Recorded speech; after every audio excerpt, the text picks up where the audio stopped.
What's up, everyone? Welcome to today's video. Welcome to the Video Game Fight School channel. Thank you very much for tuning in. So lately I've been doing a lot of metrics with my in quote budget build PC, and we've been seeing some really good metrics. We're able to play any game basically so far at 1080p 60 FPS, including Dragon's Dogma 2, except for those very tasking places that even pulls some of the more powerful GPUs down. And one of my audience members in my most recent post, I put the thumbnail of my last video on Twitter, and Anthony Morales said, "OMG, enough already. We know consoles suck and computers are great. Can we please move on?" I never said consoles suck. I'm making these videos for those who want to actually move from console to PC, while at the same time dealing death blows to the arguments for those who are trying to make it seem like it's an impossible task or the consoles do better at this price point. And so I replied and said, not yet. I have to ensure that the argument never sees the light of day. I argue from a perspective that I want the opposing claim to be worthless. That way, I don't have to do more work later. So, Anthony, please bear with me as we're going to look at Gotham Knights today. I mean, like, sheesh, who builds a PC and doesn't play their favorite superhero game of 2022? I mean, sheesh. So, we're going to be looking at Gotham Knights on this build. And, ladies and gentlemen, I also will be fair because I've seen extensive metrics for Gotham Knights, like metrics that people have not bothered to look at. In fact, when the game first came out, I was exploring the world to figure out exactly where I thought some of the bottlenecks were. I was able to pinpoint a few of them because the game actually could run very well indoors. It was just outdoors in some areas that it was having some, frame spikes. Just the same problem that Dragon's Dogma 2 is going through. And so I was going around the world and I found those. But one thing, like I've always said, gamers will forgive a game if it's a game that they want to play, and they will basically come in and defend those aspects. I've seen people tell me that the 30 FPS is not really a problem in Dragon's Dogma 2. In fact, a Twitter user said, I've been playing it for a New Game Plus, and you just get used to it. I think his name is Wooly Gamer. That's what I saw his name as. And he said that, the performance was fine. And so I'm like, okay. I mean, it is what it is. I've been saying this for a long time. However, Gotham Knights is running very well on this build. And keep in mind, I'm not using the two-tier, recording and capture system, because one of the things you want to do is when you're getting metrics, you want to go ahead and ensure that you're capturing your footage on a separate build, on a separate computer. However, in this case, I'm capturing and I'm playing at the exact same time. We need to also look at the settings. If we actually go with the settings, these were just settings I just launched on this GPU. I removed my 6800 XT and I put in the RTX 3060 at 1080. VSync is on too, so I think that's why I'm locked to 60 FPS. I'll turn it off, but the frame spikes may eventually jitter too much. Brightness, my brightness is like 50 something, 60 something. Saturation is like 60. Max frame limit is 100. Maximum render resolution is actually 100, but we need to go ahead and change the upscaling system and just turn it all off so that we can basically see some raw performance, which, to be honest, I don't necessarily think we're going to be too different if you actually think about it. I mean, yes, there's some dynamic resolution scaling that Gotham Knights uses, but the game has been so refined and optimized. A lot of the CPU firing is just beautiful. Your GPU is doing good things. You maintain for the most part. Now, there's still some areas in the world that will give you a good beating, but you still maintain 16-ish milliseconds depending on the hardware that you're using. And in my opinion, I think this build is a beast. Now, here's where I think this build is actually a really cool beast. And, I don't know why the developers probably didn't go ahead and take the approach with the console. Is when Digital Foundry basically went ahead and tested out Gotham Knights just to see what its CPU capabilities were, one thing that they did was they engaged, they engaged the entire build from a perspective of using what's called a Series X kit. The Series X kit, and let me go ahead and explain this, ladies and gentlemen. Please bear with me. The Series X kit was a little piece of hardware that was actually sold in China. This was pretty much, the Xbox Series X. Basically, its GPU was deactivated, and its CPU and APU socket system was left together, and then they added a RAM module and some other aspects so that people could actually build, PCs out of it. So somehow, Digital Foundry got their hands on this thing and were able to go ahead and test a game like Gotham Knights. Here is the video for you guys in case you were wondering. And in this particular video, they took some steps and they actually were able to remove the GPU limitations by adding a 7900 XTX, and they went ahead and assessed multiple different games, a lot of different games. In this test, Gotham Knights got to run, very well. It ran, I think, up to 50 something FPS. So here's the test here at this 15-minute mark, pretty much simulating an Xbox Series X, but with no GPU limitations, right? So they basically snapped the 7900 XTX on there and they were able to basically test it.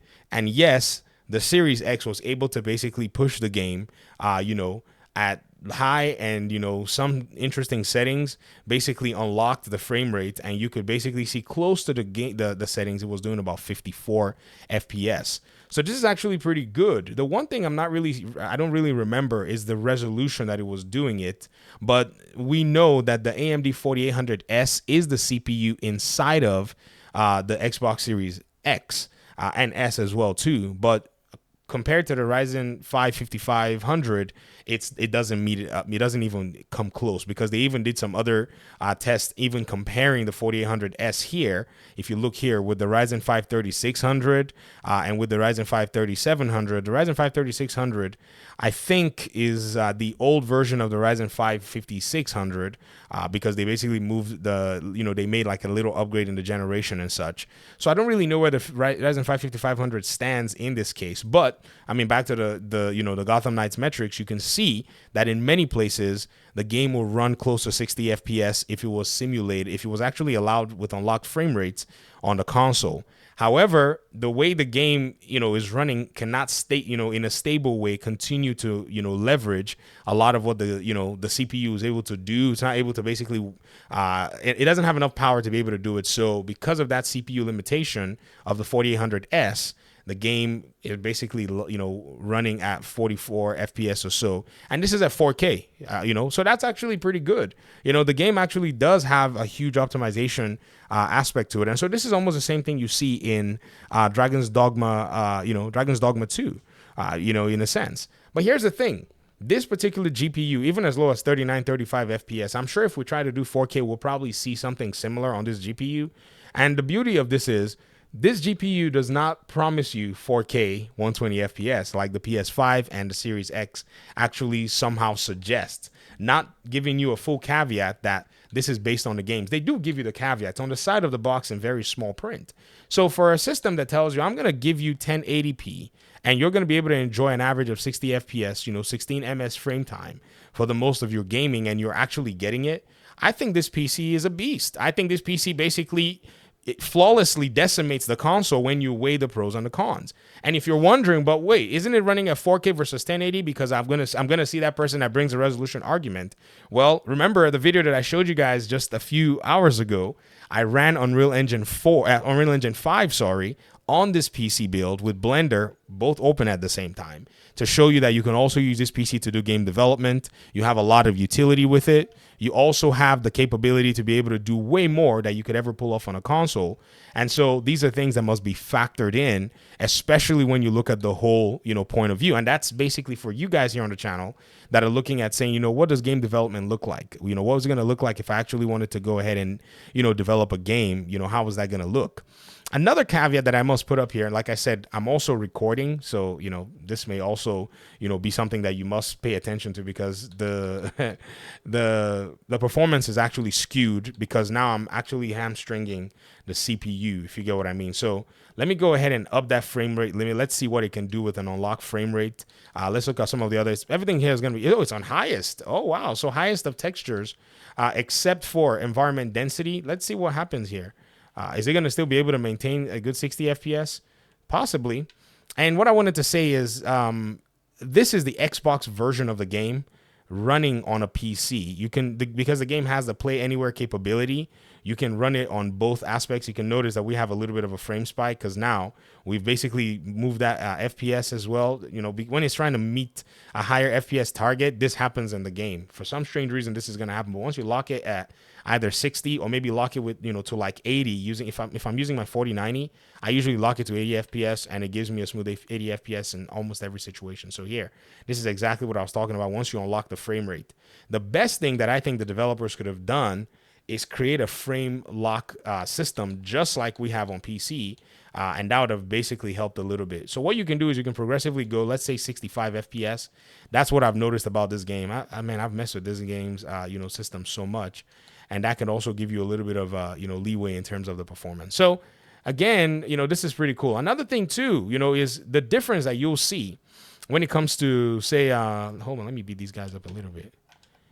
Hey, hey. A, A, A, A, A, A, A, A, A, A. And the difference you're going to see is that the the Xbox version actually that plays on PC based on the PlayStation Store and the Epic Games version and the Steam version are actually all different. It's weird that, you know, if I open the Steam version, if I fire up the Steam version here and we actually did some, you know, environment metrics and stuff, you'll notice that that Steam version, for some reason, has some, I don't know what it is. It's like the textures and the way it's all like set up, you know, actually is designed to make the game look very smooth in a weird way. Even though they're supposed to be very similar games, you could tell that changes have been made, you know, in the case of both of them. So this is also something that, you know, you have to take into account. Uh-oh, my baby is crying. What's going on, little girl? All right, she's okay.